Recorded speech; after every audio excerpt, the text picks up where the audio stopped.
Presented by The Hockey Shop, source for sports Surrey, thehockeyshop.com. This is In Goal Radio, the podcast. I'm Darren Millard, along with the co-founders of In Goal Magazine, David Hutchison and Kevin Woodley. Hello to everybody around the hockey world, goaltenders specifically, and another great interview today regarding the tough times and the good times that a goaltender can experience, and sometimes they're at the same time. Zach Fucale is going to join us with our feature interview presented by Sense Arena, and we'll also have our gear segment, a special Christmas edition with Cam over at the Hockey Shop, thehockeyshop.com, over in Source for Sports in Surrey. And this is a great one because there's all kinds of little gift ideas that can be both under the tree and stocking stuffers. As we wait for the world to get back to normal, big progress, big moves on the vaccination front as we keep inching towards that. But in the reality of it, we're not going to be back to normal quite around the corner. So in that vein, Woody and Hutch, let's go sort of around North America when it comes to what's happening on the hockey world and the Canadian Hockey League in particular, starting to try to figure out what they're going to do, what it's going to do with its three leagues when it comes to the new year, Woody. Yeah, I'm kind of curious to see how that goes. Obviously, Darren, you're probably actually even more up to date than I am. But like Quebec shutting down, now coming up with new plans that may not look the same as what they've been trying to do for the past little while. Sounds like delays with the other leagues in Ontario and the WHL. And then obviously how all of this plays out at the World Juniors coming up at the end of the month with Hockey Canada in the midst of a 2-week quarantine, all those kids stuck in the hotel room now through early next week. Yeah, it's incredible right now. The Quebec League has taken a break. They're going to come back after the holidays and aim for about the third week of January with secure tournaments. And they're going to gather a couple of teams in one location and try to play 2 or 3 games in a short period of time and then go back to their own location. The Western Hockey League was supposed to start in early January. A couple of big meetings underway have taken place already, and it sounds like they're going to move off that and go to an early February type situation. They're playing all within their divisions, and the Ontario Hockey League's really up in the air. Hutch and Woody, the World Junior Championship, though, I mean, Team Canada doesn't end their quarantine until Monday, and we're talking that's the 7th, the 8th, and that's incredible because they've been off the ice for 14 days, and Hutch, they have to go right back into another quarantine, so they got to get a lot done with picking a team in a short period of time. I talked to one person inside the hockey world and said it's a really complicated situation, not just for the forwards and the defensemen, but picking goaltenders. Probably doubly so, isn't it? Because they haven't had any game action to see what these guys can do. And let's not forget, compared to some of the other countries, these guys haven't been playing for the most part. Some of the guys from the Quebec League have been playing a bit, but for the most part, these guys have just not been playing at all. So yeah, very difficult situation for the Canadians. And let's not forget, guys, we're sort of Canadian centric because of where we're recording from, but USA Hockey also announced their camp roster for the World Juniors recently. And Dustin Wolf, Spencer Knight from Boston College, and Drew Comesso from Boston University are the 3 goaltenders named to that camp and presumably to the team. And little in-goal bump there for 2 of them, right? Dustin Wolf and Spencer Knight, both in-goal radio podcast past guests. So congratulations to them. A couple of really bright prospects. We don't know Drew all that well, but heard lots of good things there too. And I mean, it's interesting because right now with Hockey Canada and the situation they face, like, I don't know, even when they make their decision, like, we're not talking about household names yet here with the 5 guys they've got to choose from. And not that necessarily matters, but you got a couple of later round picks and then some guys that, in Taylor Gauthier, who wasn't drafted in his 2 times through the draft. You take a look and compare that to Spencer Knight, who was first round pick of the Florida Panthers. You take a look at that and you compare it to Askarov coming from Russia, picked 11th overall, past Knight, who was 13th the year before in this draft, to the Nashville Predators. Take a look at Sweden with Hugo Alnefelt. I always screw that one up. The Tampa Bay Lightning, high prospect. And they've got likely the number 1 goalie for next year's draft right behind him, and Jesper Wallstedt, who, despite not even being eligible for the NHL draft, just pitched a shutout in the Swedish Hockey League, top level in Sweden. just this week. And then Finland with Blomqvist, there's a goaltender that I've had some guys in the NHL believe might actually be better than Askarov, who's one of the highest touted prospects we've seen in years in goal. So at a time when Hockey Canada has a tough time deciding because there is no clear-cut number one, a lot of these other favorite countries are coming into this tournament with one, and in a lot of cases, two really high-end options. Now, Canada happens to have a great team around its goaltenders, and we've seen Canadian goaltenders rise to the occasion in the past behind a good team, but really fascinating to see that sort of difference right now between what Canada's choosing from, at least from a perception standpoint, and what's coming in here from other countries this year. It's, there will be a lot of talk about goaltending as a potential weakness for Canada. I don't think that's fair. I think it's easy to say it's not necessarily the reality or fair, but when you compare the pedigree of these guys, it's hard to argue otherwise. And here's the real kicker for Team Canada. They get back on the ice after the positive test and the 2-week quarantine, and they get a bit of practice time in. And then when all the teams arrive in Edmonton, this is not just because of Canada and the tests, all the nations, when they do land in Alberta, have to quarantine for a couple of days in Edmonton in their hotel room. So it's not over. But here, I'm just going to slide this out there. Real opportunity for the Canadians and the Americans and the Finns, everybody, to just spend a little time on the Hockey Shop, thehockeyshop.com, source for sports Surrey, and just do a little bit of shopping while you're doing the quarantine. I was going to say that it hits perfectly for both of our sponsors, Darren. They should probably all be going out and buying a Sense Arena for those 4 or 5 days they're going to be stuck in their hotel rooms. Might as well get better at goaltending while you're stuck in your hotel room, and Sense Arena can help you do that. But as you said, by the time they arrive, it'll be the 13th. So that is going to be pretty close to the cutoff date for shipping. But because they're in Edmonton, they got a chance if they order something on the 13th. Yeah. You never know. It's a close enough. And shipping is going to be an issue this year, folks. We've seen it around the world. More online ordering than ever before coming off Black Friday. A lot of the shipping companies are inundated. So before you place your order, make sure you check with the guys at the Hockey Shop and hockeyshop.com to make sure that your item can get there in time. That said, there are savings that have carried over from the Black Friday sale and will basically run until the inventory is out that are definitely worth checking out. Cam highlights some special items that are great to put under the tree or in a stocking, some of them smaller, some of them larger. But even if it's not for a Christmas gift, there are great savings that will continue at the Hockey Shop and thehockeyshop.com right through Christmas. So even if you don't get it in time to get it under the tree for the goalie in your life, consider just getting it for yourself, because there are bargains to be had, not just the ones we'll highlight today, but next week. We've got composite sticks next week we're going to tell you about that are just $65 right now at the Hockey Shop and thehockeyshop.com. So make sure you look for those savings. Black Friday discounts are carrying over on a lot of the items, especially past year's models, and they'll be available whether it's to stuff under the tree for the goalie in your life or just for yourself, personal use, a little self-love, a little self-reward. Little retail goalie therapy. That's right. We could all use a little retail goalie therapy, and you can justify it to anybody who may be judging your purchases by all the money you're going to save right now at the Hockey Shop and thehockeyshop.com. So, Hutch, you were back on the ice for the first time in a while. A little bit of a skate, filling in. Give me an idea of what you would like for your retail goalie therapy, and how did it go? I'm going to take the 5th on my session on the ice, boys. And but what I would like for Christmas, or what I hope a lot of people would like for Christmas to be some of their retail therapy, is a subscription to In Goal Premium. What a great gift for the goalie in your life. It is one of the most affordable ways you can enjoy the game of goaltending and become a better goaltender is by subscribing to In Goal Premium. It's $50 Canadian for an entire year.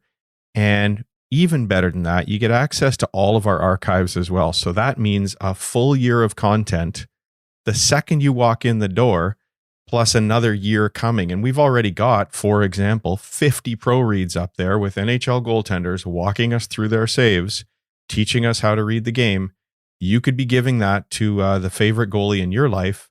All you have to do is head over to In Goal, inglemag.com, and you'll find the link for gift subscriptions. You can just set in the date that you want it to arrive, probably Christmas Day.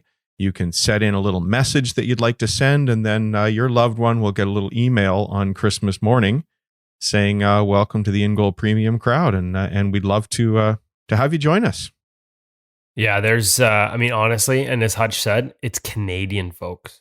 Like for our American listeners on this podcast, like for you, Darren, that's like it's like 60 cents a week. And every week you're going to get a video session breakdown, much like they would do with their goaltending coach, featuring an NHL goaltender walking you through why they made a save a certain way, why they played a situation, what depth they chose, why they went into the post, why they didn't go into the post. Like some of these breakdowns just to help you understand how NHL goalies process the game and provide tips that you can take onto the ice yourself, whether it's Hutch skating against his son's team, first time on the ice in over a year, whether it's beer leaguers, whether it's junior players. We have other pros, especially from Europe, that have subscribed and sent us notes about all the details that they've taken away from the Pro Read segment, as well as gear tips.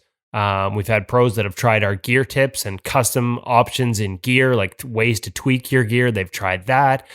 We've got pro drills, pro tips, little things on whether it's skating movements or recovery, like just pretty much everything you could ask for as a goaltender is in there. And like I said, I mean, do the conversion for our American clients. It's less than a cup of coffee a week. Like you can't even go to Starbucks for what you get this for. So, yeah. And there's no carbon footprint either, right, Hutch? You being a real stickler for the environment. Oh, geez. The people who are real tech nerds are going to check up on me. I got to be careful about that. Oh, the data centers, are we getting our data from the right place? Now I have to go looking into this, Darren. Thank you very much. Also, with last thing we want is them checking out my garage to see how much gas I burn on the way to the rink. We've heard stories of Woody arriving late at 100 miles an hour with the supercharged V6. That might not help with the carbon footprint. But listen, I can tell you one thing for sure: you don't have to worry about shipping deadlines. You order this thing, you're in a panic right up till December 23rd. And you want to make sure the goalie in your life is happy on December 25th. Technically, that's how I shop. We'll be checking at 11:59 on the 24th if anybody wants to make an order. Yeah. So if you're in a jam to make the goalie in your life happy, we can help you. When Woody said emissions coming from his garage, I didn't think he was talking about his car. I thought it was the various amounts of gear that are just the aroma. Now we're going to get a hockey shop segment on all the things you can do to spray down your gear. So add that to the list, Woody. Yes. I've got an answer to that. I know. It's awesome. Before we get to that, let's check out what's going on with Cam and a little bit of a twist and a separator. We've done the chesties, we've got the sticks coming up, but because we're in that sweet spot for ordering Christmas items, we thought we'd spend some time going through a little selection of good gift ideas, stocking stuffers, and items that can be put under the tree. It's the gear segment presented by The Hockey Shop, thehockeyshop.com, source for sports Surrey. Here's Cam and Woody.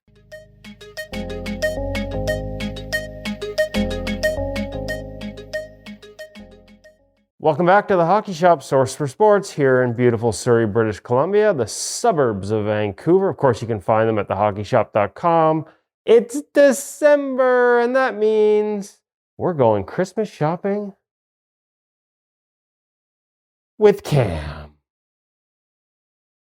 So, all right, Cam, what's on your Christmas wish list this year? Well, there's a couple things that I definitely think that every goalie should have.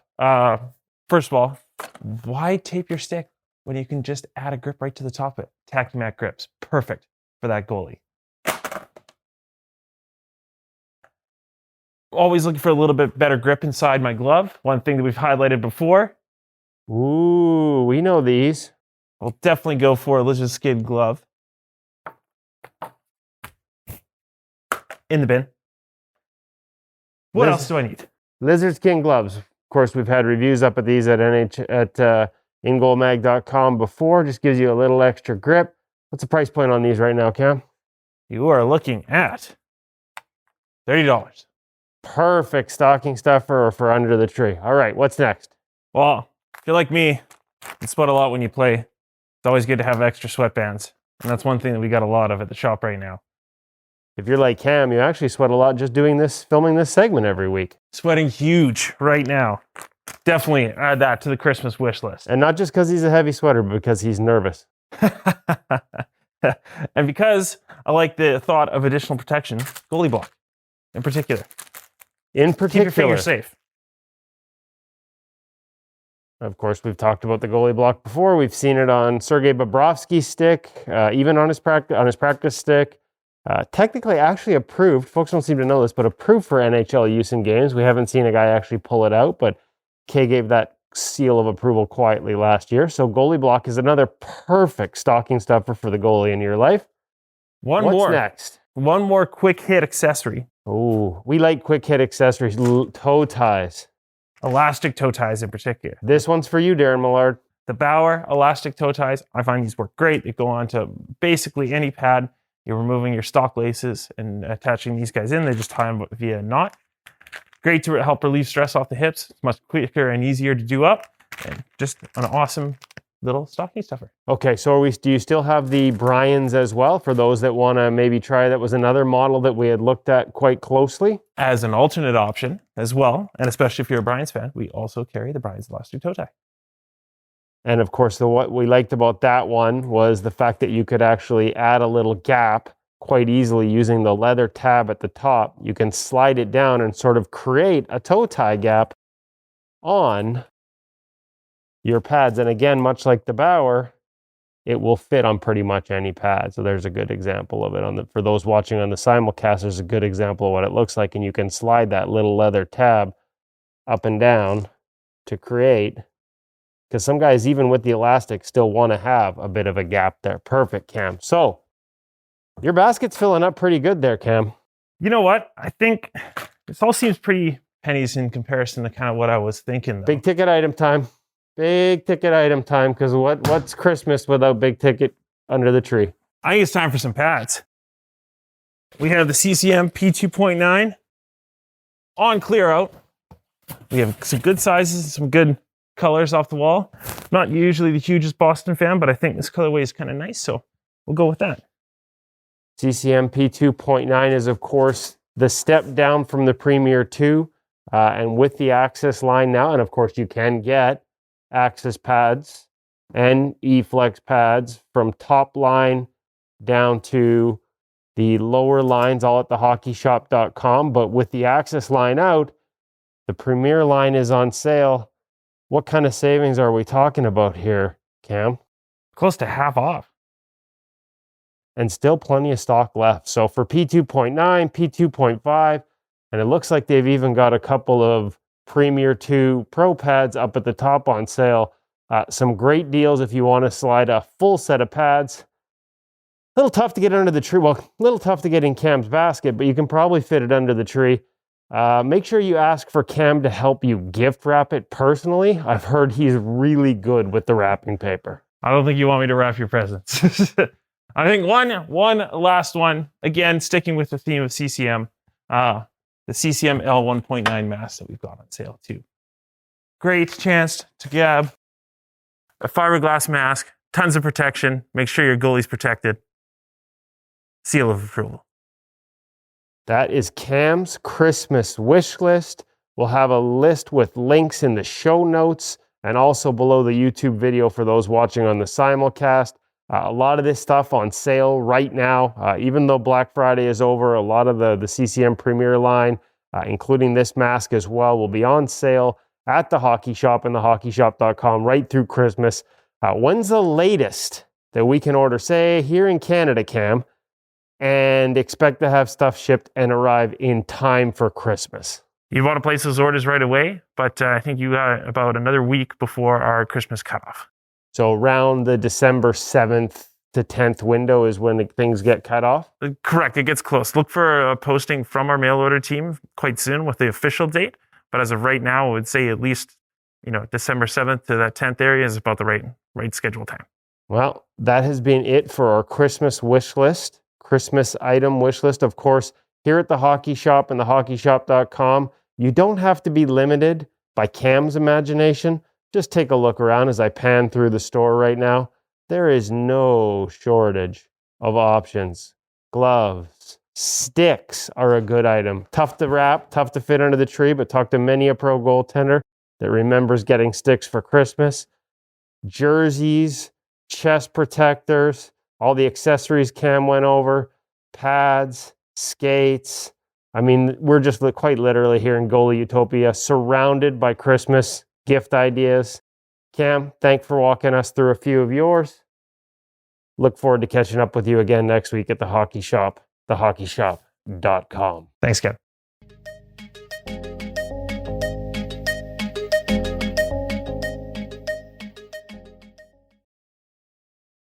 I love Two Men and Chesties. Looking forward to the sticks, but that right there, that segment, gear segment with Cam over at the Hockey Shop, thehockeyshop.com was fantastic because I didn't know what was coming next. I was kind of excited. You guys did the bungee cord, and then we get into the lizard glove, and we get into the mask, no dangler, so we can still work on it. It wasn't perfect, but nothing ever is. But that was really cool because I'm kind of going, what else is going to be on the in the basket? But what do you have to admit? I watched it, and then I listened to it, and then I just listened to it again as we packaged the podcast. There's just one thing missing, and I can't quite. There's just my spidey senses telling me there's something missing. Yeah, and it wasn't just that it was early in the morning and Cam was a little overtired. It was we were missing our director this week. Brett, I believe his last name is McKay. You don't see him on camera, but he makes it all the magic happen behind the scenes, keeping us in order, coming up with some great ideas for the funny little intros. And that's one thing that was missing this week, which is a great reminder. Those intros, actually, you probably wouldn't hear them on the podcast so much as you will see them on the simulcast video. So this is a great reminder to our listeners who haven't checked it out yet.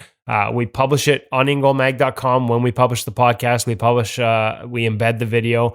IGTV, Instagram TV on the InGoal Media account. We publish it there. We basically do a simulcast video with some extra features highlighting the visuals behind the gear. And the guy who makes that really dance and really sing is Brett. Well, why wasn't Brett there this week? Because he's already left, going to do his isolation to prepare to be an official at the World Junior Championship. So we talk a lot about Cam and his staff being hardcore goalies. That's why you go to the Hockey Shop and thehockeyshop.com, because you're not just talking to some high school kid making minimum wage. These are guys who live and breathe the position and are passionate about it. Brett falls under that category, not only passionate about goaltending, but passionate enough about the sport that he officiates, and he officiates at such a level that he's getting a little time off from the Hockey Shop because he's working the World Junior Championships. That is feather in the cap time. That's impressive. So we're going to miss him on these segments, but congratulations to him on being a part of that, and best of luck at the tournament itself. There's a guy that can handle a video review at the World Junior Championship when he's so good in the AV on that side of things. So Brett and company, enjoy your time in Edmonton at the World Junior Championship. Can't wait for you to get back. And you're right, being able to walk in there and have experts, people that have been on the ice, been in these situations, know what works, know in a lot of cases what doesn't work, and be able to guide you in the right way. But you get back to the gift ideas and what I guess we all have a favorite thing that we have received for Christmas when it comes to sports and goaltending. I'll give you this, Hutch. What's something that jumps into your mind, or something that you'd kind of like to see under the tree this year? You know, guys, I mean, you know this as well as I do. Once you become a parent, everything changes, and it becomes more exciting to give those gifts and to see the smile on your kids' faces. Totally wrong. So maybe in your house, I'm absolutely selfish. I'm with Darren. I'm like, okay, we'll send you guys something. Yeah. I'll send you guys something. Feed the I was beast just trying to over weasel here. out of have to sending you guys a gift, but all that to say, my favorite Christmas gift goes all the way back to being 6 years old, and I can imagine how happy my parents were when they saw me walk in, and there was my first set of goalie gear. I had switched to playing goal as a very young boy, and for me, it was sort of a magical moment, because that was, when everybody's questioning Christmas in kindergarten, that was the day I was absolutely certain that Santa Claus was real, because I knew my parents had no hope of affording the goaltending gear that was under the Christmas tree. And yet there it was. I don't remember the setup all that well, but there was a Jacques Plante fiberglass mask, and that will tell you how old I am, that I proudly wore for many years. And that was the magic of Christmas for me, boys. And nobody's been able to top it since from a goaltending perspective. That's awesome. The last piece of hockey equipment that I got for Christmas was a Ken Dryden replica mask a couple of years ago, and it was awesome. I've received two of them. One being a who was it? Wayne Stevenson Flyers mask as well. So those have been in my adult life, but so many over the course of the years. So Woody, what if you want something and you're looking to tweak, and you're over at the hockey shop all the time, so you see all the latest and the greatest. What's something that you'd love to see under the Christmas tree this year for Sir Woody? Oh, for me, I mean, and obviously we're spoiled in Ingle because we get the latest and greatest. That's a tough one. I honestly like some skill, maybe a little flexibility in the hips. Maybe that brings us to it. Maybe that takes us, not to go away from the hockey shop and all the great ideas there, but if you've never had a chance, and this is actually a free gift idea for some people. Maria Mountain is somebody who's done a lot of work with us over the years and is absolutely fantastic at what she does. And you can actually download her butterfly, get a wider butterfly challenge app for free and go through the exercises and in 14 days. So maybe actually if we get to play hockey here, I doubt we will by January. Maybe if I download the app or re-download it or fire it back up on Christmas Day, then by mid-January, I'll actually be able to get back into a butterfly after basically spending the last 10 months without goaltending. So that, the ability to sort of not get hurt at my age is important. And I think Maria is somebody who can help you with that. Of course, the other alternative is as we said earlier, get a subscription to In Goal Mag Premium. And we've got articles from Maria as well as Adam Francilia on some of the training things that can help you stay in shape. So I was thinking new hip, the ability to actually catch a puck, better hands. But in this case, there is an actual tangible thing you can do or get that will help you. And Maria's program, she has several different options that will help you actually stay healthy and better than new hips. I didn't grow up as a goalie, so I don't have memories of Christmas presents under the tree because that's not what I asked for. I wanted a new baseball mitt. But I got to say, if you are an In Goal Premium member, we'll reshare this one closer to Christmas. But go search the NHL goaltenders share their favorite Christmas gift story that we ran at this time last year. Carey Price talking about the set that he, the accidentally found hidden away one year, a set of red Vaughns.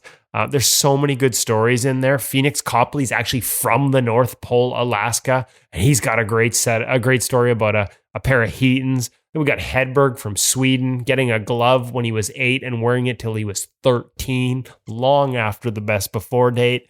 He still has it back home in Lexington. He said it was still in the attic back home. So I think, while I may not have a personal memory of gear, I think that right up to the NHL, when you get a chance to talk to these guys, they remember a piece of gear that either just because it fed their passion that much more, or in some cases, we've got guys where it's like, I think it was Corey Hirsch, it's like, I'd arrived. Like my parents invested in this next level of equipment, and I knew that this was something I was taking steps, and this was my next step to whether it was a rep team or whatever. Goalies and gear, man, it goes hand in hand, and there's just something about Christmas that makes it all the more magical. Darren, I know what I'm getting Woody for Christmas now. I'm going to gift wrap. No, I was going to say I was going to gift wrap him a period so he can get to the end of one of these sentences. That was about a 5-minute sentence there, Woody. That was awesome. For a guy that didn't get gifts. Right. And I can afford the period, no problem. I was thinking, trying to imagine what the frustration in the Woody family would be like as everybody's unwrapping their presents on Christmas morning, and he's going through the stretching regimen for the butterfly challenge after foam rolling, and everybody's trying to undo no their, gifts, their stockings. Nobody gets to open their gifts till Dad's done. Sense Arena is obviously one of those things that can help us through this tough time. Sense Arena presents our feature interview every week on In Goal Radio, the podcast. This week, in discussion with Zach Fucale. And before we get into this conversation that David Hutchison conducts, it's not your normal conversation, and it's not an interview. It's just a back and forth that really does bear some scars, but also talks about some incredible accomplishments. And this is a guy that's just still in his mid-20s, but it's nice to hear some vulnerability from the athletes as we go along as well, Hutch, before we get into the interview. Yeah, I really enjoyed having a conversation with Zach. I've known his business partner, and he's got a little sort of side venture that we get into in the interview. And I've known his business partner for 7 or 8 years now, and got the opportunity to have a conversation with Zach. And it was sort of a difficult one going in, because you know that his story is sort of, golden boy of goaltending. He had everything that you would want as a youngster growing up, from a high draft choice into Major Junior to top goaltender in Major Junior to a couple trips to the World Juniors, and then drafted by his hometown Montreal Canadiens before things don't go probably according to his plan. I think when that's your trajectory, you think you're going to be playing in the NHL fairly quickly, and still very much working towards that dream. It's not behind him by any means, but it hasn't happened as quickly as maybe he would have liked to.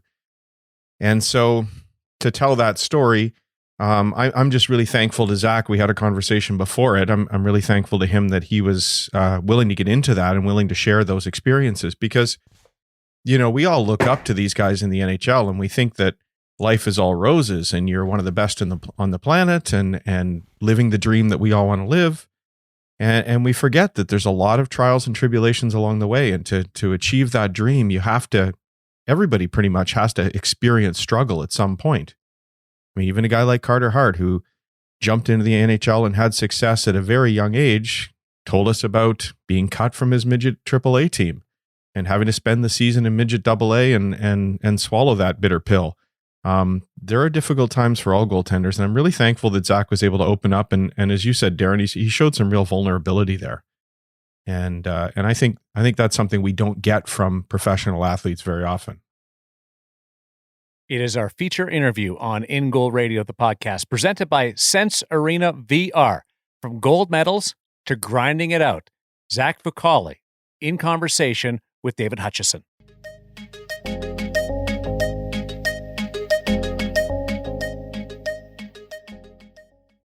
Zach Fucale, welcome to the In Goal podcast. Thank you for joining us today. There you go. No, it's good. I'm happy. Thank you very much. This is great. This is a really, really good podcast. Everybody that's a goalie knows this, so I'm happy to be here. Thank you. Well, thank you very much. Let's begin at the beginning. How did you get started as a goaltender? Where and why? Yeah, I told this story and I surprised a few of my buddies when I said this, but when we first started out, there are no goalies, and at the last game of that little season, that little shortened season, there was a little all-star game, and then the goalies were suited up for the first time and stuff, and one of the guys didn't show up, and one of my buddy's dads, he knew I liked like Marty Brodeur and the gear and the masks and stuff, and I ended up he came to see me and said, Zach, you want to try out being a goalie? At this point, I'm 6 or 7 years old. I'm like, yeah, sure, whatever. So they just strapped on pads on top of my player pads, put an extra chest protector on top of my player shoulder pads. And then I was just out there. They changed gloves. They gave me a new stick, and I liked it. I guess I don't remember anything of that game. I don't know how it went. 6 or 7 years old, doesn't really matter. And then from then on, I just told my dad, yeah, next year I want to be a goalie. And then I was a goalie for a few years, went back as a forward in second year Adam. I wanted to score a goal and ended up scoring a goal, for you guys that are thinking I didn't.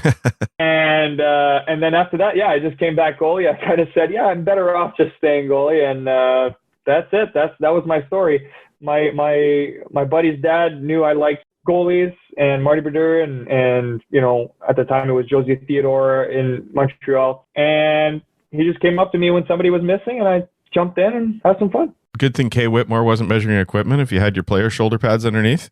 Oh man, I was I don't know how bulky. I grew up pretty lanky and skinny kid, so I might have needed it.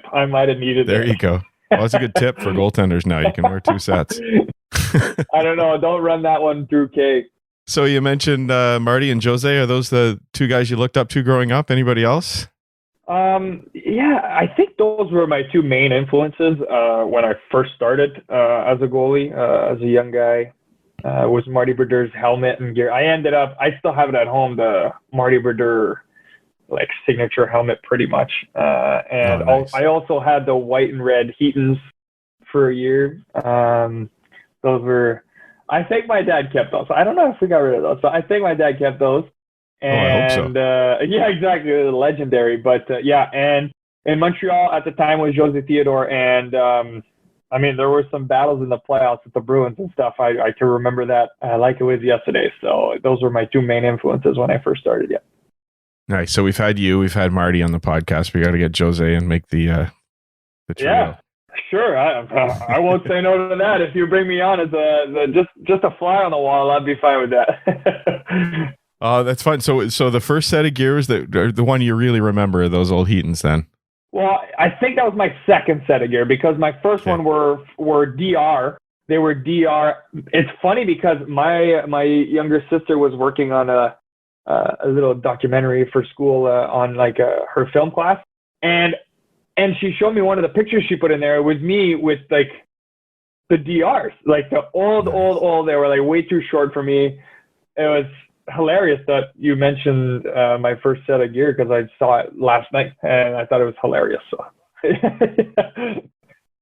So you played your minor hockey through Montreal and moved into junior with the Halifax Mooseheads, and you had a fantastic career in Halifax. Yeah, I'd say it worked out well in junior. It worked out pretty well. Ended up in a great organization, Halifax Mooseheads. And yeah, right from the get-go, I started out as a 16-year-old there, and I was supposed to play pretty minimal amount of games. They had a 19-year-old there, Trenzio. He was more experienced. He was 19. He was an experienced guy. And fortunately, he ended up having an injury that forced him out for the season, a head injury. And you don't wish that upon anyone, obviously. But I was just in that spot. I was in that area, and I ended up playing a lot of games that year, 50 something. So it doesn't happen often as a 16-year-old, and I was in a good spot. I rolled with it, and it went well. So I think if it didn't go well my first few games, I don't think I might have had the chance to keep going. But I just played well, so they kept me going. Yeah, they just kept me going and going. And at some point, I looked back, and I had played 20, 30, 40 games in a row, and just kept playing. So obviously I'm grateful my coaches had confidence in me, but Eric Raymond, I guess, did a great job with me, just keeping me focused at that age, and went well the year one. So Eric Raymond was your goaltending coach there. We were talking about him offline. Yeah. And was that when you first started working with him, or did you work with him before that in Montreal? We had started working together from the moment I got drafted with the Mooseheads. So that summer before I played junior, we got on a few times. He wanted to get to know me, and I was lucky enough for him. He was living literally 10 minutes down the road where I grew up. So perfect. It kind of worked out. We were both working in the same organization, and said, "Hey, Zach, we got some sessions in before even camp started." So he knew me going into it, and I think that helped because it kind of gained that relationship early. And I kind of, when I got to Halifax, kind of completely unfamiliar territory. At least I had the goalie coach that I was friendly with, and he understood who I was, and he already knew a little base. We worked together. So I guess that really helped me out. And you sort of said it went pretty well in Halifax. For those people who don't know you very well, it went really well in Halifax. That's pretty well, yeah. Yeah. 2 appearances at the World Juniors, and Ivan Halinka under 18 gold, 2 trips to the Memorial Cup final, winning one of them. That's sort of the dream junior hockey career for a young Canadian goaltender, isn't it? I mean, it doesn't happen often. It really does. I do acknowledge that. I am super grateful that I got the opportunity to be in that spot. Some days I feel really privileged I got to do that, because at the end of the day, our junior career is maximum 5 years. Not everybody gets to play at 16, and not everybody gets to play at 20. So I was in a really privileged spot. I played in 2 great cities in junior, Halifax and Quebec. I hosted the Memorial Cup there in Quebec my last year, and the World Juniors and stuff. I mean, yeah, I was in a privileged spot. I realized that. I'm grateful I was given that opportunity, but there was a lot of work. It was a lot of work we put in, my goalie coach and I, and It went really well. We had some great teams, but I certainly put in some work in junior, that's for sure. Tell us a little bit about that work, because I think a lot of people just sort of see the goals and assume they get achieved and it'll happen for them as well. But even as you rise up the ranks to junior hockey, some guys set themselves apart through the work and the dedication and the focus. What sort of work were you doing? What were your days like then? It's funny because I only kind of realize it now that in the summertime, I get more involved in coaching younger kids and camps and stuff like that. I don't have my goalie school per se, but I help out one of my buddies here at Paramount Hockey in Laval. Olivier? Olivier. Yeah, you know him. It's a big school here. And so I just come in and hop on the ice with them whenever they need help, right? So I realize that now that I'm helping with younger kids, how much repetition I did with Eric at 15 and 16 and 17. Because now I make them do it and I'm like, okay, it's enough. But with Eric, I would keep doing these things over and over and over again. Like honestly, looking back, I can't believe how many times he made me do the same thing over and over. And it was good because for me as a young goalie, I needed a lot of structure. And that gave me a nice base in now at 25 that I call it my system to play. And I'm definitely grateful I got those reps in early because that really created a really solid base for me as a young guy. But that came through a lot of repetition that Eric and I worked from very, very simple drills to the basics. You know, it was good for me. So movement drills mostly, or we're talking everything? A lot of stuff with head movement and a lot of stuff at the post where the RVH was just like starting. I believe that Eric and I in the QMJHL, I'm saying, were one of the first in the Q at this like time period that were really using it and using it well. We were doing a lot to learn and kind of do it. Obviously, looking back, it wasn't perfect, and it's probably rudimentary to what we've kind of developed as goalies nowadays. But a lot of it has to do with tracking. I did a lot of movement with my head and shoulders for tracking. I believe it's helped me now understand some principles.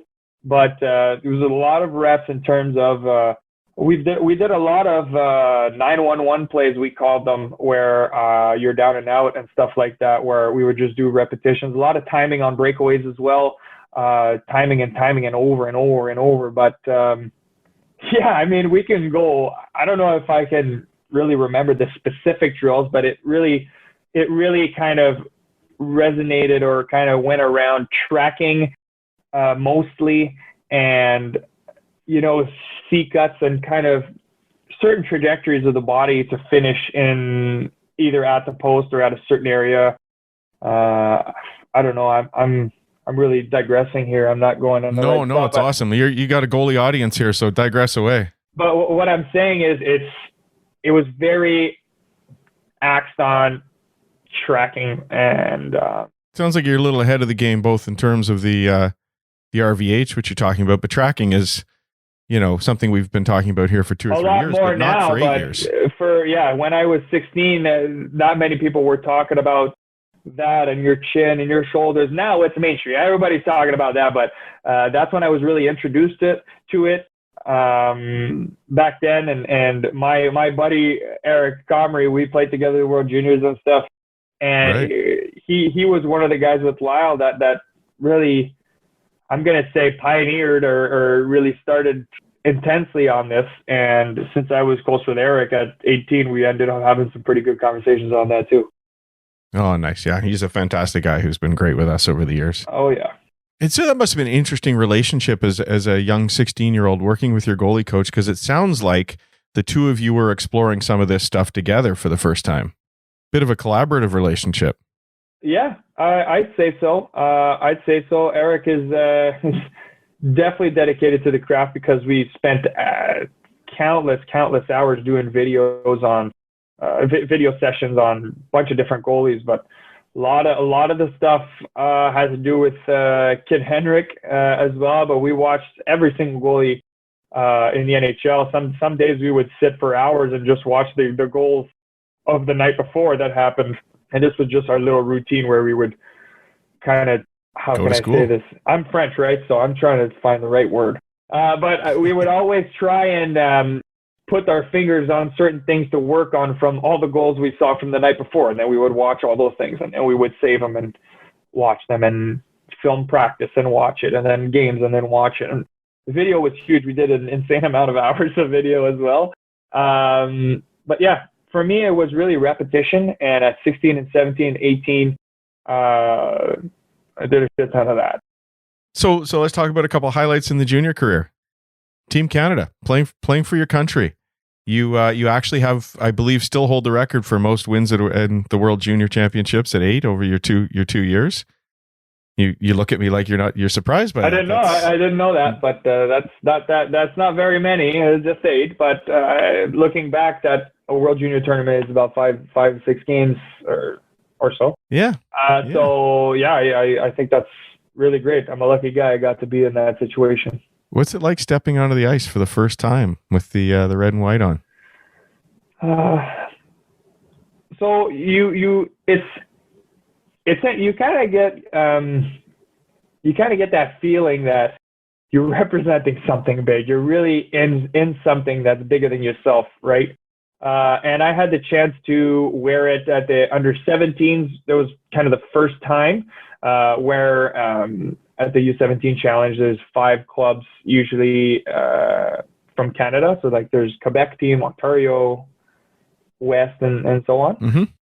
And I got to wear that for the first time, and that's why I was really, really excited about it. And then the next summer after that, it was the under 18 that we went to Czech Republic, and then you get to wear it again, and then we win that. And it really gives you that sense that you're connecting with guys, the best players from the different leagues, and you're getting together for something bigger, instead of always being like, let's say, with the Quebec team. Now we're connecting different areas of the country, putting them together. Now we're talking about some serious hockey teams, right?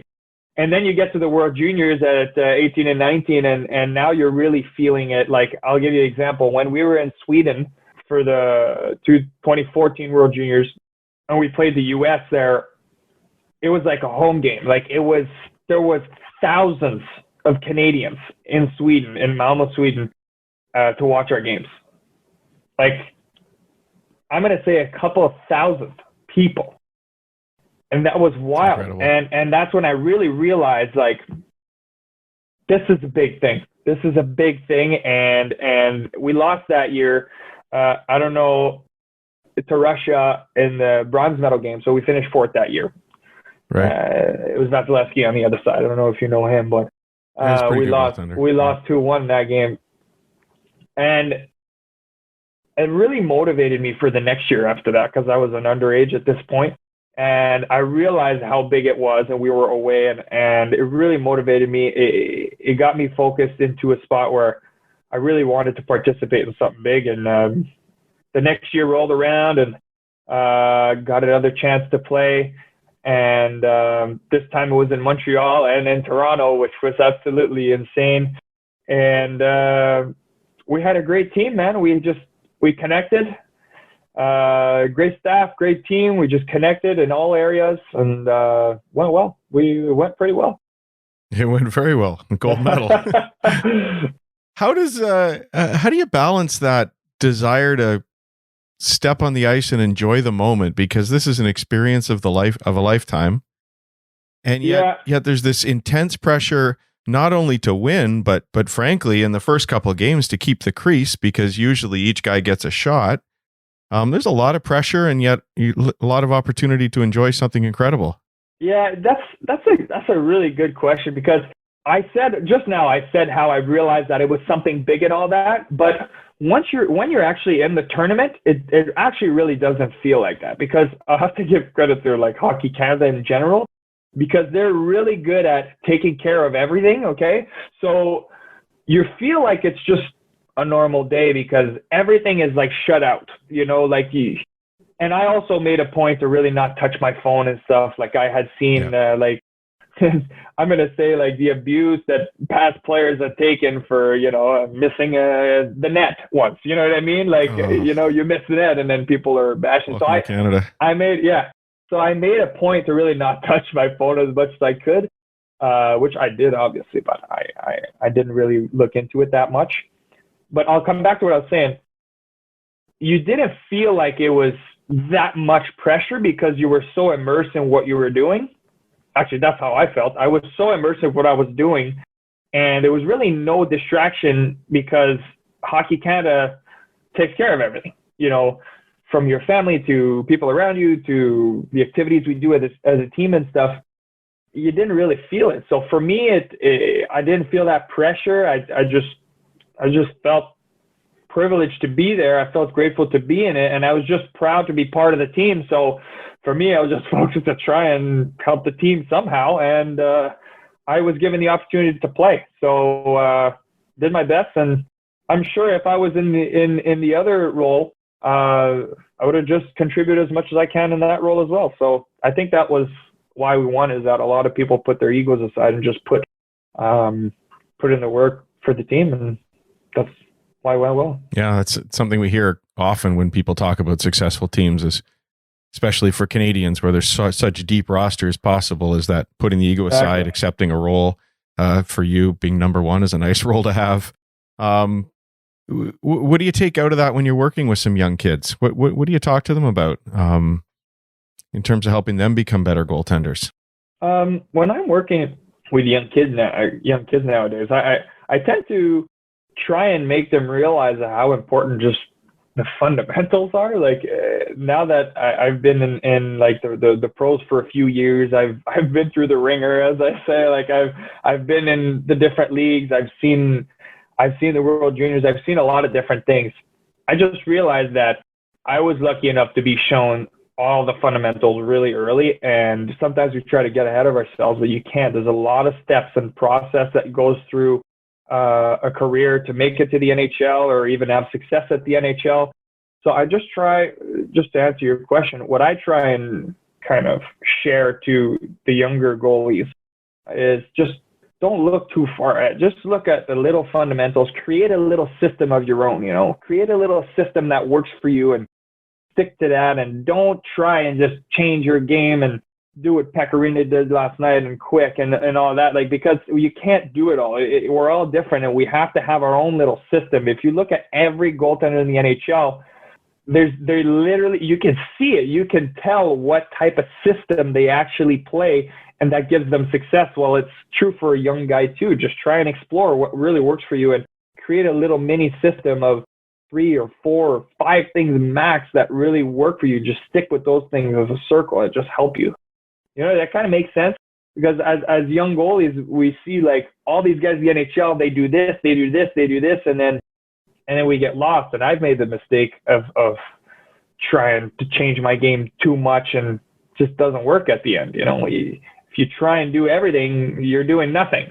So for me, it was just about showing them that take a few things, it works for you, create a little system, less is more, I'd love to unpack that sometime. What's a system look like and what are in them? But let's just go back to you in the career a little bit. Sure. We'll have another podcast on systems. Well, yeah, for sure. That would be awesome. We could definitely be here for a long time. This is fun. Just before we hit that though, if we could just tie those two pieces together, you mentioned the fundamentals being so important in getting you started, yet something we're starting to hear a lot about now. And you mentioned Andrei Vasilevsky is sort of the rise of Russian goaltending. And some people attribute that to them having maybe less of a system growing up, less support, less coaching. And so they could sort of thrive as athletes before somebody imposed some structure on their game. Just what do you think about that? If having that system was so important for you early on? Yeah, I like that. I do. I think that figuring it out is a big, it's a big step. You have to figure it out sometime, where it's like anything. You go to school, nobody's just going to show you everything. You have to sit down and figure it out, and sometimes take some time and just think about it. So to think about how they did it, for example, with Russian goaltenders, where they're so athletic and just like go ahead, no structure, that's great, because at the end of the day, you're going to figure out your own little system by figuring it out by yourself. It might not be as structured as if somebody kind of imposed it on you, but in a way or another, you're going to find a way that, okay, when I do this, this is not it. This really doesn't work, no matter how athletic you are. And then you're going to make it, it's just going to be a different type of system. You know what I mean? Whether you're athletic or not, it's just going to be different. But I totally agree with you that at some point you have to let all that fly out the window and say, you know what, you just got to figure it out, because at the NHL, rarely does it go according to plan and at the speed you want it to. Yeah, it's not goalie school. It's not static shooting. It doesn't go at the speed you think, and it never goes according to plan, and the shot never comes from where you expect it to come. You know what I'm saying? So you have to figure it out. You have to have an aspect of kind of IQ and smarts and reads, and you got to figure it out. We talked about having that sort of ideal Canadian experience, the dream experience. Not only did you have 2 World Juniors, but in between those two, I think it was that you were drafted, first goaltender taken in the NHL draft by your hometown Montreal Canadiens. Yeah. What does that feel like? What's draft day like when Montreal calls your name? Draft day was pretty awesome. It was in New Jersey, so not too far away from here. We drove down. My billet from Halifax was there. My whole family was there. I had, countless people drove down to New Jersey. I even have family in New York, so it was a nice day. Really special because you really don't know what to expect. You go there, you see it on TV. All the teams are on the ice and they're talking, and there's trades, and we have a trade to announce, and it's always a little buzz. Mm-hmm. There's that energy in the building where all the guys waiting to get drafted. There's that little nervousness. You can feel that, right? And to be drafted with the Canadiens, I'll be honest. If you look at the video of me, my reaction, I was like almost in shock. Like there was no reaction. I just got a straight face. I get up. I hugged my family. My dad had the bigger reaction, if you could find it.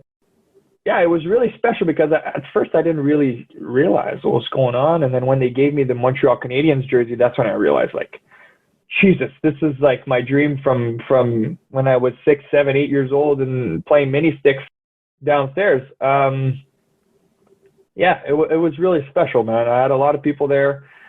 And it clicked a few minutes, even a few hours after that. But I'm happy I got to live that and be part of the Canadiens for 5 years, suit up in some preseason games, even suit up in real regular season games. Never got a chance to play in a real season game.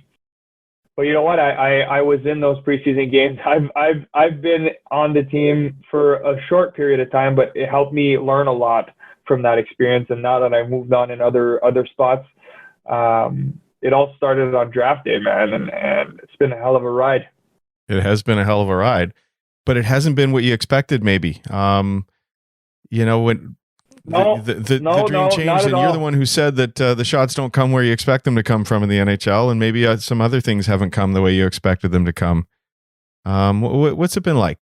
Well, when I said they don't come from where you think in the NHL, well, compared to goalie school, yes. That's what I was saying. I know. Compared to goalie school, it's actually from having the experience of having played in the ECHL and the AHL and seen some NHL action. It's a little bit more clear at the NHL level, and most goalies will tell you that. For sure. But okay, to come back to what you were saying, it didn't go according to plan.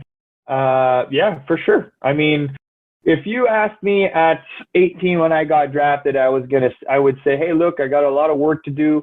But and a lot of people asked me back then, like, is your job is your goal to really take Carey Price's job? Well, no, it wasn't to take Carey Price's job. It was just to play in the NHL. That was my goal. And when I first turned pro at 20, I remember I had a really early call up in December. Early December. I said, well, okay, here we go. And at that moment, I realized, thinking like, okay, well, here we go. We're going to get it started. But it didn't happen that way. And I spent the whole year in St. John's. And then the next year after that, I was sent down to the ECHL. It was a little bit of a curveball for me. Didn't expect that. And I'll be the first to say that I had some really tough times that year. It was really dark for me. Had a tough time. Had a lot of learning to do mentally. And if you look at my journey before I got to the pros, I had hit a little bit of adversity before junior. But in junior, I had a pretty good time in terms of success and wins and stuff like that. I did have some tougher periods in junior, yes. We can go into those, but not really going into the pros. So going into the pros, that was my first really like it hits the fan, hitting a brick wall type moment where I had a tough time my second year in Brampton. And I had a lot of growing up to do. And I'm happy it happened to me at 21 years old, because now I can honestly say that I've grown an immense amount as a person, as a goalie. And I love my game where it's at right now. It can be better, but without that dark time at 21 where I didn't see it coming, I wouldn't be where I'm at today. And I have a lot of work to do still, but I'm happy that I went through that garbage time. Not at the time, no. But now I'm happy I went through that. I grew a lot as a person. I really did. So it didn't go according to plan, but you know what? I didn't really say much about what happened to me, but I was really questioning on what I was doing and how come I wasn't playing in the NHL already and this and that. A lot of entitlement and a lot of, some things that aren't very healthy. Mm-hmm. And I went through some dark stuff, but who helped you through that? I moved on. Who helped you through that? It's a good question. I'm going to say that at that time in my life, the biggest influence I had was my father. And he there was a day that I'll remember my whole life. It was Niagara Falls that day. I was playing in Brampton, so I wasn't too far in Niagara. And my dad had a heart episode at 39, and now again at 49 a few years ago. And now he's very healthy and everything. There's been a nice turnaround. I'm not here to be doom and gloom. I was getting worried. But my dad's super healthy now. He's doing really, really, really well. And people who know him can't recognize him. He's looking so sharp right now. But to go back to that story, there was a day in Niagara where my dad came down after one of those hospital visits. And we shared a lot of information. I'm not going to go into everything we talked about, but he talked about his life and the lessons he's learned and the lessons he's learned through those heart episodes and what he wants to change in the future. And he wanted to transmit information to his son that he believed was important. And that day really changed my life for the better. And he made me realize a lot of the values that I've been living by, but I had forgot a little bit, that I didn't kind of abide to my true beliefs for a while. I might have got lost a little bit, but my dad really brought me back, and he brought my true values back to the forefront, and I ended up having the chance to play at the Spengler Cup that year. Gave me a really nice boost in confidence. And the end of the year in Brampton went really, really well. And the playoffs were a real highlight of my season that year. And I really ended on a good note, even though it didn't start off very hot. And mentally, I was struggling. I was really searching for myself. So that day was a real big turning point. If we go about a TSN turning point for my life, I think that's a really good one. And I talk about that day with my dad a lot. And that was one of the things that helped me get out of it, to answer your question. And then I went on to have a good rest of the year. And that's it. That's it. That's great. I'm so glad you had your father to turn to in those moments. It's important to have somebody. I use my father in this situation, but could be a lot of people in somebody else's life, like it could be a friend or somebody you call. Like I had buddies that I called that, I'd spend hours on the phone with because I just needed some help. I think about my roommate, Jay Gregoire. Like I'm grateful for that guy because he took the time for me when I was down and out. And when he was down and out, well, you're damn sure I made the call for him as well. So that's cool. Everybody needs somebody in their corner, Yeah, for sure. And it's great that things are becoming healthier in the sense that we can talk about things. I mean, there was a time maybe guys felt a little less comfortable talking about things. It's so great that this is coming to the forefront now and people know that they should turn to somebody and can. Yeah, for sure. That's super important. Yeah. So a lot of international success, 3 Spengler Cups, right? And two golds there. Yes, sir. 3 Spengler Cups, and one of them we were so close. Man, I can't believe this happened. We lost in the final in a shootout, in like an 8 or 9 round shootout at the Spengler Cup. It was wild though. Like I'm happy. It's a heartbreaker to lose the tournament in a shootout, but geez, man, I love that. I love that place, Davos, the tournament, the team. It's dope. It's really dope. It's interesting. You've got a lot of international experience, and you must sort of turn to some of that experience to help you when you're playing in North America, even though you're not really a guy who has had any career over in Europe. I know you signed briefly last year before COVID stopped us all. Yeah, that was I was there for 3 weeks and I had to come back. So, but do you lean on some of that international experience? I mean, it's a different game. I do. I've learned a lot from playing different types of teams. So I got the chance to play against Russian teams and German teams and Finland and Switzerland and different leagues and different styles and different ice surfaces and different places. That's where I find I have that experience at 25 years old that not many people have the chance to have. And that was through a lot of resilience, I find. Like I was just talking about that year, I had a tough time. But over the years, I've had the chance to play at the Spengler Cup. I've had the chance to play playoffs in the ECHL, in the Memorial Cup, in the World Juniors, and sit in different locker rooms. I was part of Tampa Bay Lightning organization. I was with the Syracuse Crunch last year, but also with Vegas and the Canadians. And I've seen a lot of different things around the world, and I had the chance to be in Germany too. So I think at 25, I'm pretty well traveled, and I'm happy I have that, because to go back to your question, Dave, yeah, I do lean on that international experience because I've seen a lot of stuff. Yeah.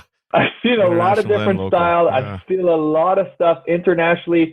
And that's helped me with my system that I was talking about earlier. The system I used to play, it's helped me a lot. I've eliminated a lot of things that I used to do that might have cost me when I was younger and when I had some rougher years. But I find last year I found a real nice recipe for myself. And that came through systemized play.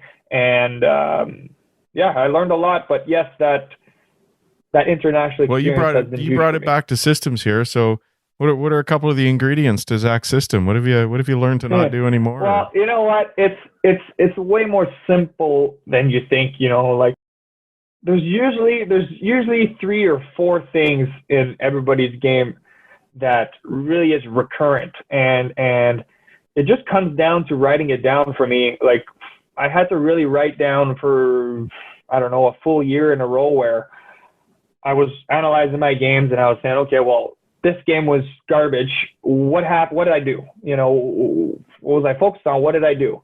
I write it down. And then the games that went really well over and over, then you start writing it down, and then you see some commonalities in all the different games. Say, okay, well, if I'm doing this in all the games I'm doing well, and I'm doing this on all the games I'm doing bad, how about I stick to 1, 2, 3, these are the commonalities. Right. Let's try this for a little while. And then next thing you know, you put a little string of games together and you kind of get focused in on those things. And then it kind of becomes a little bit more myopic on this is what brings me success. This is my bread and butter. This is my steak and eggs. You know what I mean? So it was a lot of trial and error, man. And now I'm on year 6 of my pro career. If it does start, if the year starts, yeah. I don't know what's going on, but I feel like I figured out a lot of things that I'd eliminate from my game. So I don't want you to give any secrets away here, but can you tell us any specifics just for the goalie audience? Well, for me, there's no secrets, man. Everybody's the same, but just a little bit different. But for me, tracking is huge, and a lot of people have different definitions of it and all that. But there is a certain aspect of tracking that helps your body move better. That's been a real staple for me, and patience aspect and timing. So patience and timing kind of go together. But when I'm focused on being set, and I'm focused on being patient, and I'm focused on tracking, along with some post-play principles, not just like how can I say, molded in cement, rigid. You know what I mean? Not too rigid of rules, but more like principles. Mm-hmm. When you have those principles and you just go with the not just this and this, talking about a principle in general, things tend to generally go well, And what I've found is, by focusing on those 3-4 things that I just said, like tracking, being set, being patient, I find it just eliminates some of the stupid mistakes we would make normally. That's the whole point of a system to me, is to eliminate the 1, 2, 3, maybe we can go up to 8 or 9 goals a year that you say, this should never happen. But with a system, what you do is you eliminate the stupid human mistakes because you abide to a certain set of rules. You know what I mean? So if you go with the rules and the percentages and all that, it's going to eliminate the stupid mistakes, and it's going to bring the high percentage where you feel the best at the forefront. You know what I'm trying to say here? Sure. So it's amazing. You eliminate the low percentage stuff and you enhance the high percentage stuff with a system, and all of a sudden you eliminated 10 goals out of your season. And what's 10 goals out of a season? The difference between a 903 and 923. Well, That's exactly. only 10 goals. And something I think a lot of kids don't realize. When you're young, a good game to a bad game is 6 goals versus 2 goals, but those 4 goals are half a season of not good enough in the pros. I mean, as you say, 10 goals is the difference between a good season and an average season, or a great season and an average season. I don't know if that's the exact number. No, it's not far off. We've done the numbers. It's amazing. Not far, for sure. Yeah. I mean, I remember talking with Dave Pryor on this in Vegas. Yeah. When I first got to Vegas, we had some really long talks on video and all that. We were talking about that. And he said, hey, look, just this little thing might take off 2 goals in your season. If you execute it properly, it might take off 2 goals. And if we just work on this little thing here, it's very fundamental, very easy. We're going back to fundamentals. Mm-hmm. I was talking with younger goalies on this. It's a very simple little thing that you might think doesn't make a big difference, but at the end of the season, that's another 3 goals. But all of a sudden, we talk about 5 goals, and then for a long time, I was wondering, how come I'm always at this level? Maybe it was just I was missing those rules. Mm-hmm.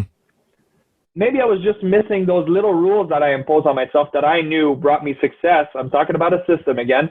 By systemizing it, just eliminated the little mistakes I would make mentally, or, as a human being, we all make mistakes. But then it enhanced what I thought brought me success. And all of a sudden, I kind of proved myself right in my games in the playoffs, where I'm so much more systemized playing in the playoffs the last 5 years, and my numbers are better. And then you look at how I was feeling with this principle, went better. It just went better than when you don't have that system. When you're just going around, you don't know where you're going. It's like you're not going anywhere. And so at one point we talked systems, and then we talked about Russians and sort of figuring it out for yourself. And those two are tied together because you figured out your system. And it's interesting now you've signed with Washington, and some of those things you figured out, it looks like, go hand in hand with Scott Murray. You've looked at the stuff on our site that he's kindly put up there, and I know you've been in touch. Yeah. It looks like there might be a good match there. I certainly hope so, and I can't really speak too far into this because I haven't been on the ice with them, as of now, yeah. I haven't started with them. But I really hope that it is a great fit. I think it's a great opportunity for myself. As you know, I'm 25 years old. I have some experience internationally and all that. But at the end of the day, I want to make it to the NHL. And I believe that from the talks I've had with them, there definitely could be a very, very good fit. And I'm a hard worker. People who know me and have been around me know that I have a good work ethic. I work very hard. I'm a fast learner. And I hope that we get it started real soon so we get to work and and I get to learn and apply some new principles here and there, and to improve my game and go from there. But my goal has always been to play in the NHL, and it's still alive and well inside this mind right here, inside this body. Absolutely. Keep dreaming, keep working, and good things will happen. Well, it's good. I'm sure Scott's listening to this, so he knows you've done your homework on In Goal and watched the seminar. You know, the vision leads the way, though you figured that out yourself a long time ago. So I'm sure you're off to a good start. I mean, look, I was introduced to that long before principle a while ago, but it's never perfect. And I worked on it for years, and it's still not perfect. But we did video on my sessions, and there were definitely some things I had to work on, and we talked about it. And with his experience, definitely there's some stuff I can definitely clean up in my game. So I'm always open to hearing from coaches like that. Yeah. Like it's exciting to have that opportunity, to know that you've got that foundation, to know you've done that work, and yet I would argue even to realize that there's still work to be done. If you thought you were a finished product, and then you weren't quite where you wanted to be. Definitely not. I'll tell you right now, I'm far from done. I'm far from done to kind of achieving that full potential. I find there's a lot of room there. So the game's changed a lot. We'll see how it goes. We'll start with one. The game's changed a lot in your 6 years as a pro. I mean, I went back and looked at the list of guys who were in the NHL when you were drafted, and there's some big names that are gone. And how much has the game changed? You've got to keep up. That's true. I mean, always learning. I really believe in that. That I'm always learning new things from new people, reading up and studying and learning and watching. That's a big aspect in terms of, like, personally. That's a big value for me. To always learn, always be seeking something better for improvement and stuff like that. So can see that. I think it's going to serve you really well. I hope so, Dave. I hope so. Well, we'll be cheering for you. So COVID has sort of kept a lot of us away from the rink, and maybe you've had a little bit more time to focus on some of that outdoor stuff that you love. Tell us about your other project, Living Sisu. Tell us what you're up to there. Cool. Thank you for bringing it up. I mean, I love sports in general. You know, I'm a goalie first. That's my priority. That's what I love to do, play hockey. But just sports in general for me, I'm big on anything outside. And one thing with my new dog, she's only one. Nice. Is she gets me out, and I really found a big passion for making sports accessible to people and educating on why it's so friggin' important to be outside and moving and being active. So you talked about Living Sisu. Yeah, it's my new project. And our mobile app, by the time we release this video, Dave, I hope our mobile app will be in all the Apple Store. Awesome. and exciting. iOS, You're ahead Android, of us. all that. So our app is on the way, and so we have 3 goals with Living Sisu. Is to educate people on why it's important to be active, making sports more accessible to people through our partners and all that, and lastly, it's to help people have the opportunity activate their lifestyle. And that's we've been having a lot of fun with that. Just to give a little background, Sisu, what it means is it's a Finnish word. Dates all the way back to the Vikings, I'm pretty sure. Oh, nice. And what it means is determination, resilience, tenacity, perseverance, anything that has to do with inner strength, like guts and grit. So it's a very strong concept in the Finnish culture of the Sisu. And we thought it was great to incorporate that to the sports world. And that's why we created Living Sisu. So, no, we're having a lot of fun. We is you and partner Olivier Gervais? Olivier Gervais is my partner, and also Alex Atsaidis, which is another goalie. So Perfect. 3 goalies starting Living Sisu. I mean, it's free. That's the beauty of it, is want to make it accessible to people. So it's free. You get access to pretty awesome discounts in the sports world. Nice. And some really cool stuff coming up. So I invite people to check us out, livingsisu.com. It's really cool. And our app, if I hope that by next week our app's going to be live. So I'm going to say it right out. I say just go on the App Store and all that and download our Living Sisu app. I'm pretty sure you won't be disappointed. It's pretty awesome. Awesome, for sure. Well, we'll leave a link for that with the notes for everybody as well, Zach, for sure.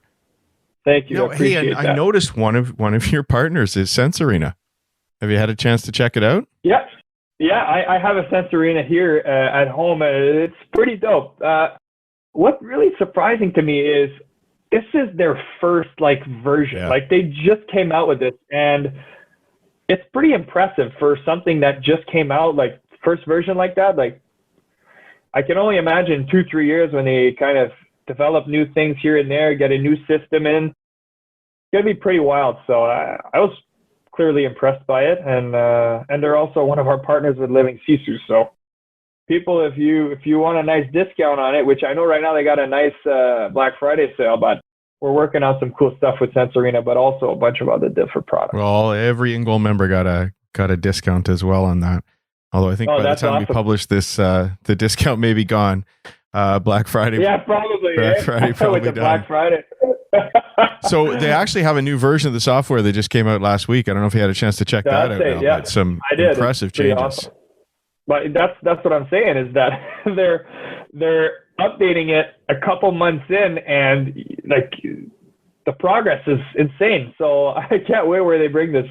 I can't wait to see where they bring this in the future. Have you tried it before going on the ice yet? I never put it on the ice. To be honest with you, I'm a little scared to put it on the ice. I don't want to break it. No, I don't mean on the ice, but just sort of as a pre-ice warm-up or something like that. Well, I'm only use it in the summer, right? So yes, I have dabbled a little bit in there, but there's definitely some more in-season stuff to kind of explore. Yeah. All right. Well, Zach, I really appreciate you taking all this time. I know we could talk for 3-4 hours about goaltending, and maybe one day we can sit down with a pint and do that. And you can share the system. That's no problem. Of course. Yeah, I guess we can get into that a little bit longer next time. But hey, look, Dave, I appreciate you having me on. I think it's cool. You even brought up my new project. I think that's really cool. It's exciting. But hey, it's something that's really that really resonates with me because of the Sisu principles. Like perseverance, resilience, tenacity. Determination. Those are some of the core values with the community we're building. And that's some things that I had to really deploy throughout my career, and I probably will throughout my life again and again. We all have to have those characteristics. So it really resonated with me, and that's why I'm involved in this. I'm really proud of it, and it's really fun. So again, thanks for having me on. And if anybody has any questions or about gear or True or the pads, the fave, anything like that, just we could be here for a while. No, another 5 hours. Jeez, I'm sorry, man. But that'd be awesome. Dave, I'm free next week. There you go, part 2. Back. But hey, no, it's I'm accessible. You just send me a message on whatever friggin' platform you guys are on, and I'm accessible. I'm glad to have some conversation. Well, I'm sure the Living Sisu principles are helping you in this exciting new venture, and I know they're going to help you when you're on the ice next. And we look forward to seeing you have some great success in the Washington organization this year. Thank you, brother. I really, really appreciate that. Have a great night. Take care.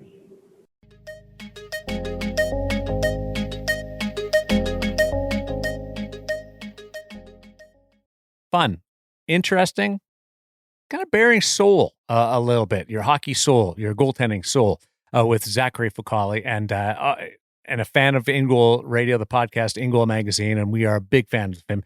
That performance in the Memorial Cup in Saskatoon when he went to his first cup, and the showdown, everything was about Seth Jones and Nathan McKinnon, but Fucale stepped up and was all world that year on a team of superstars with Halifax, and then going back to the Memorial Cup with the Quebec Ramparts under the umbrella and the watchful eye of, he wasn't the coach then, but Patrick Waugh, co-owner of the Quebec Ramparts. So he's faced some pressure situations and is committed to making this a go now with the Washington Capitals organization and starting a chapter there, Hutch, that there's an opportunity here during coming out of this COVID and this pause where guys are going to make some strides where maybe you didn't expect them to make, and he's got an opportunity to learn from a couple of guys and with a good organization. Yeah, and he's working hard. And as we had the conversation, it was honestly a bit of a surprise when he brought up having worked early in his junior career on tracking and head trajectory.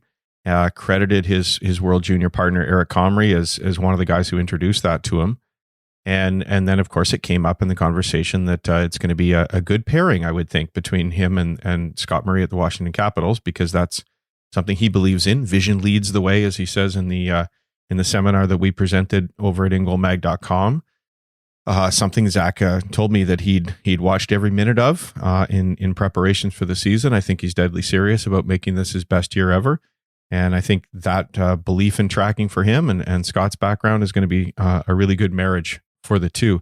The other thing, of course, that came out of that was that he's working on Sense Arena. And it almost feels like we're setting this up every week. Sense Arena kindly sponsoring the feature interview. And then we end up bumping into all these guys who are using it. And this was not set up by Sense Arena. We didn't go find it. I didn't know Zach used it until the morning of the interview when I was just doing a little bit of background research. And so, as you heard in there, he's been using it and enjoying it. And we actually shared our experiences over at ingolmag.com this week. Finally got the review published towards the end of their Black Friday sale. About 7,000 words worth of all of our experiences that sort of walks you through what it's like. It's not just the marketing fluff on that page that shows you fluff, I shouldn't say, but you know what I mean. Just hit the key features.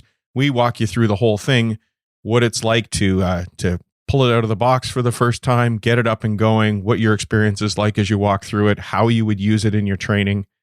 You can get a real sense of what it's like to use Sense Arena and the real game changer it can be for your goaltending. And it's basically, if you wanted that summary of the review for us, it was, it's not exactly the same as that on-ice experience. You are using mostly hands, and it's mostly for working on your tracking and saves and short movements, but it's an absolute game changer in that respect. I mean, what else can goaltenders do when they come home to work on their game? I mean, players are out in the backyard shooting 1,000 pucks a night.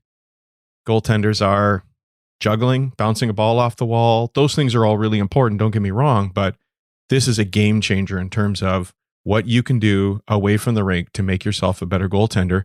And lots of pros around the world, lots of coaches around the world are digging in and really believing in what they're using. And Zach was one of them, and it was great to talk to him about it.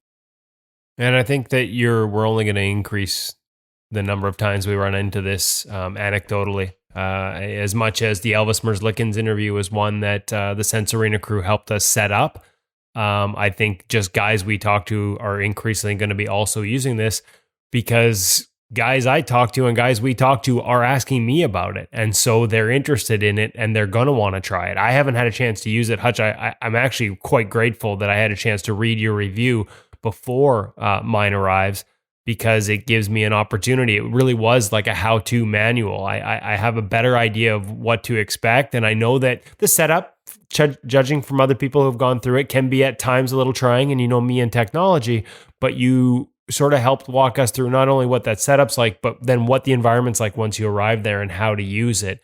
And so mine is on its way. But speaking of guys wanting to try it out, it's gonna make a little pit stop in Edmonton.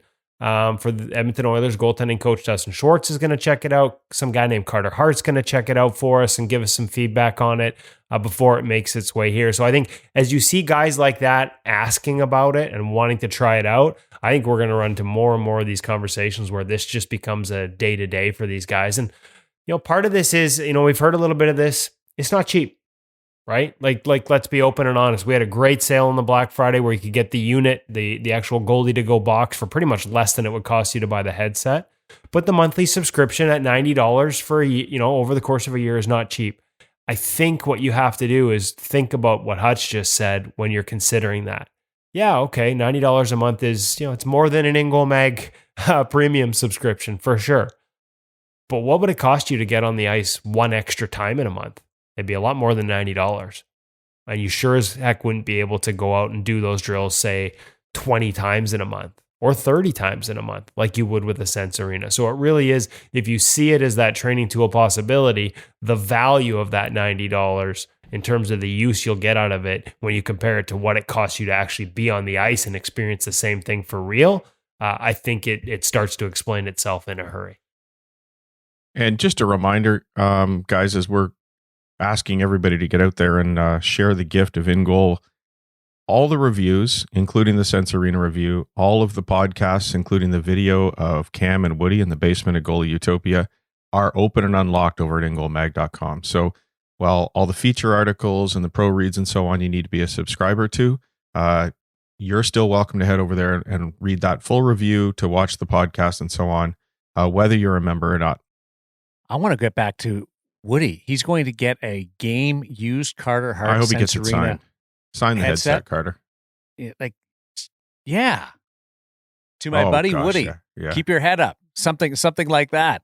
That's pretty cool that Carter's going to get your setup, and then you'll be able to use it, and you'll be able to sort of lean on a goaltender in the National Hockey League. Well, I mean, I just hope they don't set it up for him, because then the speed of the shots, I'll have to dial it all back to the kids' ages to have any chance to catch or stop anything compared to him. But I think it just does speak to, like, obviously we have some pretty cool relationships here at Ingoal, and we built some pretty cool relationships with Dustin Schwartz, the Edmonton Oilers goalie coach in particular, who's skating with Carter. And, you know, it goes two ways. It gives us an opportunity to let somebody who's interested in seeing what it's all about check it out. But it also allows us to get feedback from those people. And I think those are the relationships that we try and leverage, not just for Ingoal Mag Premium member content, and we hope to have some of that from them as well, but also just for the reviews, because if it's just me trying it, if it's just Hutch trying it, if it's just Darren trying it, like we know we've learned a lot about goalie equipment, and we can relay that back. We think pretty articulately and in ways that have value to people, but we want other people's opinions. We want pros. We want junior kids trying our gear and skating in it for a week and giving us feedback. And this is just one more example where, I think those relationships are going to pay off. We're going to get the feedback. They're going to get to try something out that would have been tougher to do on their own. Yeah, it's incredible, the relationships that you guys have built up through Ingoal Magazine, Hutch. How realistic is Sense Arena? After the review was published, my son Matty is a Bantam AAA goaltender, is training in the basement, and I happen to walk in. And all of a sudden, I hear him just say, "Whoa!" And he took the headset off, and he looked at me and said, "That was scary." I'm like, "What? I just got hit in the head." Yeah, and it actually, really? He said, "I almost felt it. Maybe I've been hit in the head so many times, I just knew what it felt like." But it actually startled him. So that's how realistic it is to a kid who plays the game. Well, if you need a mask, I know where there's a couple available over at the Hockey Shop, the hockeyshop.com, source for sports Surrey, because of our gear segment today. Did he have a dangler on? I was waiting for that one. You know what? They actually now have this mode in the new one where you can review every save you've made from different perspectives. So, and I've done it, but I can't remember whether the virtual goalie in Sense Arena has a dangler on or not. Matty wears one on the ice, though. Darren, you'll be happy to know that. Well, at least there's one smart Hutch one in the household, and I'm thankful for that. From the lineage of the World Junior Hockey Championship and Team Canada's success, Carter Hart and, of course, Zachary Fucale, as we inch our way towards the 2021 tournament, and good vibes and good wishes towards Team Canada and all the participating nations. Thanks for listening to In Goal Radio, the podcast. Best of the season. And remember to get your orders in. The Hockey Shop, thehockeyshop.com, source for sports Surrey, and with Sense Arena. Have a great week, everyone.